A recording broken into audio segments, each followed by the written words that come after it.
سلام علیکم. عزتمنو، د ګلپاڼې خواجه سارا یو څو ورځې مخکې قتل شوې وه او د هغې دوه قاتلان ګرفتار شوي. هغه دوه قاتلانو ټول حقیقت بیان کولو. غواړم چې تاسو پوه شئ چې هغه قاتلانو څه ویلي. زمونږ دا ویډیو د سره تر اخره پورې وګورئ چې تاسو ته پوره معلومات در ورسېږي. او د دې معلومات نه مخکې زه تاسو ته یادګي وکړم، تاسو که چېرې زموږ په دې چینل کې نوي وئ، حتما د زموږ همدا چینل د سره سبسکرایب کړئ. خوا کې اوسه د ډالۍ نشان ووایه چې ښه یوه نوې معلوماتي ویډیو تاسو ته په اسانۍ باندې در ورسېږي. عزتمنو، او څو ورځې مخکې ګلپاڼه خواجه سارا ډېره بېدردۍ سره قتل شوې وه او بیا چې ورپسې 10 ورځې بعد ورپسې هغه قاتلان ګرفتار شول. د خیبر پښتونخوا پولیسو هغه قاتلان ګرفتار کړل او هغه قاتلان یې په وهلو باندې داسې ووهل، یعنې ټولې خبرې وکړې چې دا ټول څه حقیقت یې بیان کړ. هغه قاتلانو ویلې چې دا موږ نه وجله، خو دې موږ ته لغته راکړه، دا موږ ځکه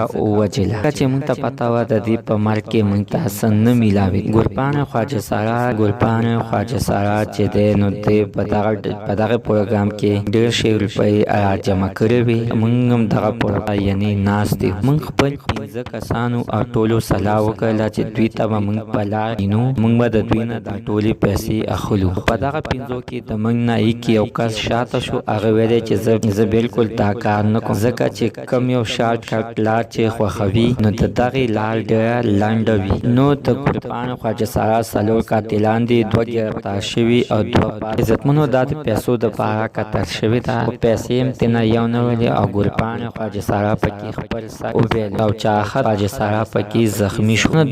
2 ګرفتار شوي دي او 2 تر اوسه پورې څه پته نه لګي چې کوم ځای کې دي، خو تر اوسه پورې د پولیس په هغه 2 کسان تر اوسه پورې پولیسو ته په لاس باندې نه دي ورغلي. زموږ د ګلپاڼې خواجه سارا د قاتلانو خبرې وې، دا د زموږ ته دیزې پورې شریکې کړې. د نوي معلومات دپاره زموږ همدا چینل د سره سبسکرایب کړئ، خوا کې اوسه د ډالۍ نشان ووهئ چې ښه یوه نوي معلوماتي ویډیو تاسو ته په اسانۍ باندې در ورسېږي.